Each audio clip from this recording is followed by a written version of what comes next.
The Smoking Mirror, Chapter 14. Johnny lowered himself to the ash covered ground and shifted back into his human form. As he did so, he envisioned the black eaglet down cape morphing into shirt, pants, and shoes, the same as before when he'd absorbed it into the skin of his harpy eagle form. His savage magic manipulated the physical properties of the leather and feather garment, and soon he was fully clothed. Picking up the stolen shield, he slipped his arm through the inner straps and slung it over his shoulder. The legless dragon that settled down beside him gave an annoyed grunt. Yeah, I know, I rock, huh?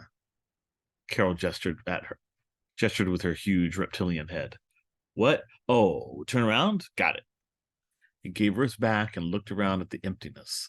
White ash covered a completely flat plain as far as the eye could see. He noticed the ash had already begun to chalk up the black boots he had materialized from the cape. Maybe you shouldn't have chosen black, his sister said. He turned in time to see her hopping on one foot as she struggled to pull on her shoes. Yeah, well, I'm learning as I go along. It's like, I don't know, harnessing lightning. The power's inside us, but we're pretty clueless about how to use it. Seems like need and desperation are the keys, though. You were in desperately need of not running around butt naked through the underworld, Carol quipped with a smile. Exactly. So, okay, Ash, I would say that it doesn't seem like that big a deal, yeah, but there's probably a catch that Big Red forgot to mention. So let's check. I've got the cape and the shield, but I lost my water. You still have yours, right? Carol patted the corked clay jar dangling from a belt loop. Yeah, and the bag of jewels is still in my pocket. Since when are you Mr. Let's Get Organized? I swear, give a boy a little savage magic and he starts acting like he's in charge. Oh, pardon me, boss. Should we start walking, ma'am? Carol rolled her eyes. Come on, smart aleck. As they trudged across the barren landscape, Carol explained in more detail what had transpired on the obsidian pyramid. Wow, okay, so human sacrifice. That's how it got its mojo. Carol nodded, swallowing heavily. Pretty twisted. All those innocent victims. Well, I don't know, Carol. Didn't our social studies teacher tell us last year that most of the people who got sacrificed wanted it, volunteered, or whatever? The look of disgust on his sister's face was predictable. She tended to get on a moral high horse about certain subjects, and getting her to see alternative perspectives was pretty hard. The ones that volunteered were brainwashed by their priests and leaders, and most of the volunteers were captives taken during the Flower Wars. Right. They were warriors. They figured dying that way was honorable, no? They were dying for a lie, Johnny, Carol spat back. The sun would have kept shining without their deaths. The universe wouldn't have come to an end.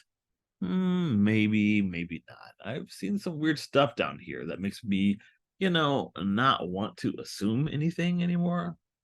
She looked at him like he was insane. They sacrificed children too. Look, the one thing we know for sure, human sacrifice generates Sewali.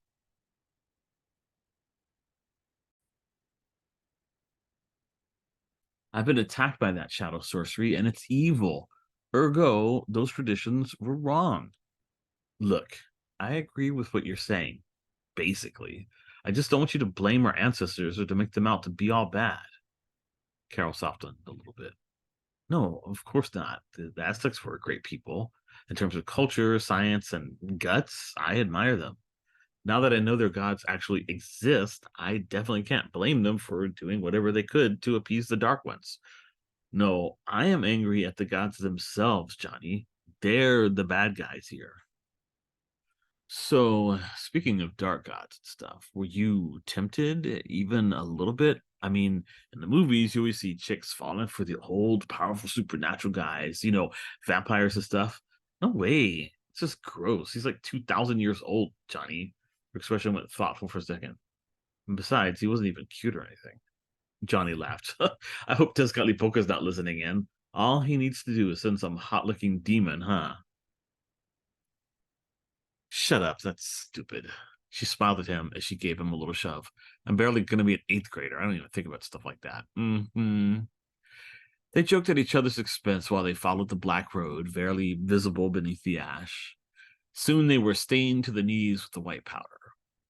Johnny was reminded of some of the empty lots between their house and Veterans Middle School, where semi-trucks parked sometimes, waiting to load or unload at a nearby warehouse.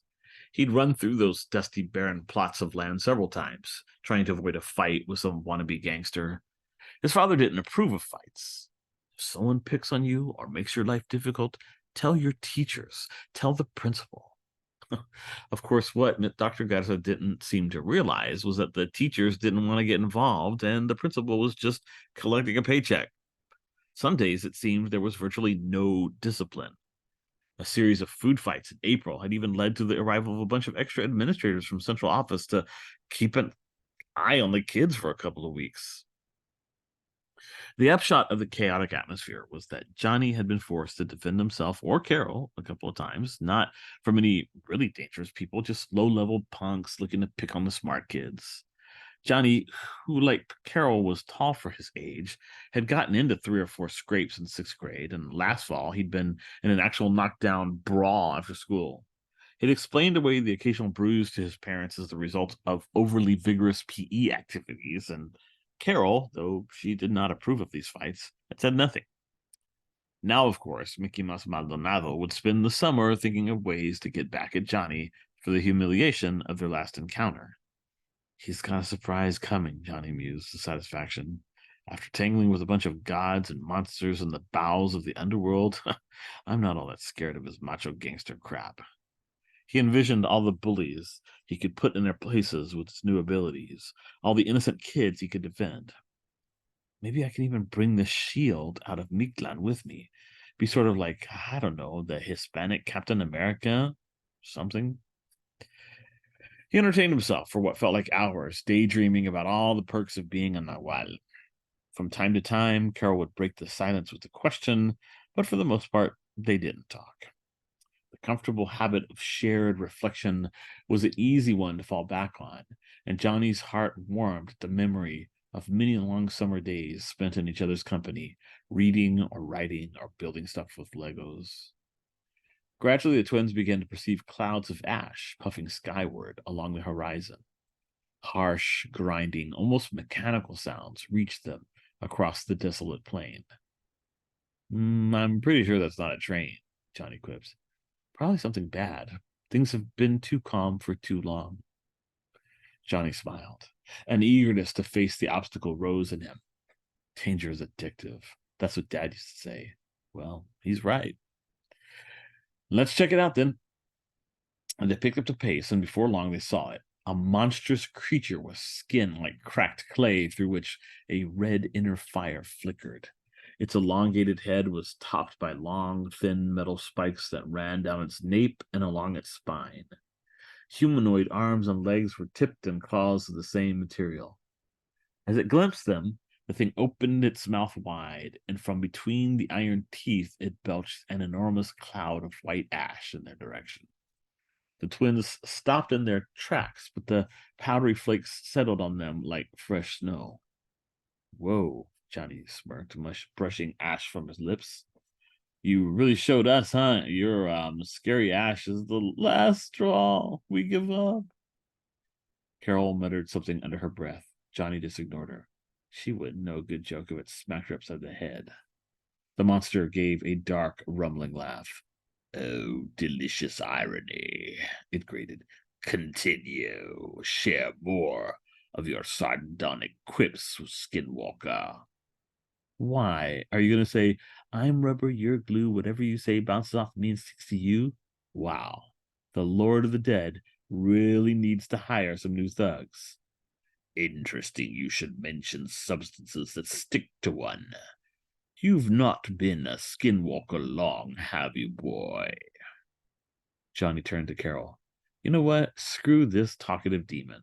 Let's just shift and fly out of range of his stupid voice. Not waiting for a reply, Johnny tried to release control to his tonal, but nothing happened. He couldn't even sense a shadow soul. In its place was nothing. What the? Carol had a look of confusion on her face. I can't shift, Johnny. Yeah, neither can I. White ash, you imbeciles, the clay-skinned creature mocked. The primary weakness of skinwalkers. You're both covered in it. You cannot slip your skin. And if something coated in the ash were to pierce your flesh, say one of my tines, your blood would rush it to your heart, which would stop for all eternity. His heart jolting in his chest painfully, Johnny unslung the shield. Carol, get behind me. Chuckling, the demon took several creaking steps forward. Its inner flame blazed brighter through the cracks in its skin. Ah, miserable knave, do you not understand that iron shatters obsidian? That was the greatest lesson of the conquest, you runt. Iron shatters obsidian. Now you will die. Perhaps I may allow your dog of a sister to live, so that when she is broken over our Dark Lord's knee, she can weep that her twin succumbed to the smoking hand of Nishtepewa, Prince of Ashes. And with that, Nishtepewa hurled itself at them, iron claws slashing. Johnny spun away, trying to keep his sister behind him. The Prince of Ashes landed a tremendous blow on the shield. The supernatural weapon held, but the impact was too great for Johnny's 12-year-old muscles, and he went sprawling in the ash. Lifting the shield, he struggled to regain his feet, but Nishtepewa rained blow after blow against him, and Johnny soon found himself ground into the ash, wincing at the pressure on his arms and chest as the demon leaned its weight against the shield. Its horrifying face drew closer to his, and it opened wide its maw. Iron teeth gave off glints of orange and red, illuminated by the creature's inner fire. Johnny fought and twisted and grunted, but there was no getting free. Oh my God, Charlotte, someone help! I can't die. I can't leave Carol to face this by herself. No! There was a second of silence as Nishtepewa gloated. Then Johnny heard a soft sloshing, a sniffle, and the sound of his sister clearing her throat. Amazingly, she began to sing.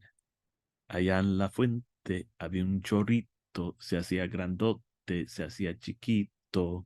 Estaba de mal humor, pobre chorrito tenía calor. Mr. Pear craned his head to look at Carol. Johnny could only make out her right hand.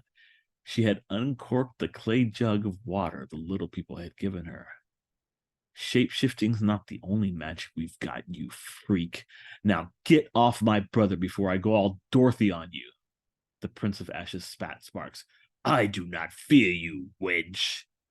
Yeah, that's one of the advantages of being a girl. People are always underestimating you. Johnny saw her hand go back and forth, and she began to swing the bottle repeatedly. Every splash was like acid on Nishtepewa's skin.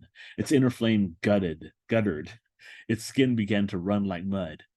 Father! Carol shouted, punctuating the first splattering of water. Son, Holy Ghost, Tonantzin, Quetzalcoatl, Xolotl, Mom, Dad, Johnny, me! With the last drops of sacred water, the Nishtepewa's fire went out, and the demon collapsed into a runny pool of wet clay, covering Johnny and the shield. Oh, nasty crap. Did I just get a piece of wet demon skin in my mouth? He began wriggling himself free. Carol immediately bent and helped him dig his way out. That was freaking awesome, Carol, he said as he pulled free of the demon's remains with a gross sucking sound. Now, if it had just screamed, I'm melting, it would have been a perfect rescue. She shook her head at him. You are one crazy boy. You almost died, moron.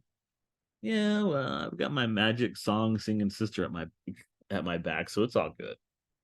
Carol waved his good humor away as she rolled her eyes. I think it would be smart to get as far away from this ash as we can. We need to wash up. Ew, especially you. You've got muddy demon guts all over you.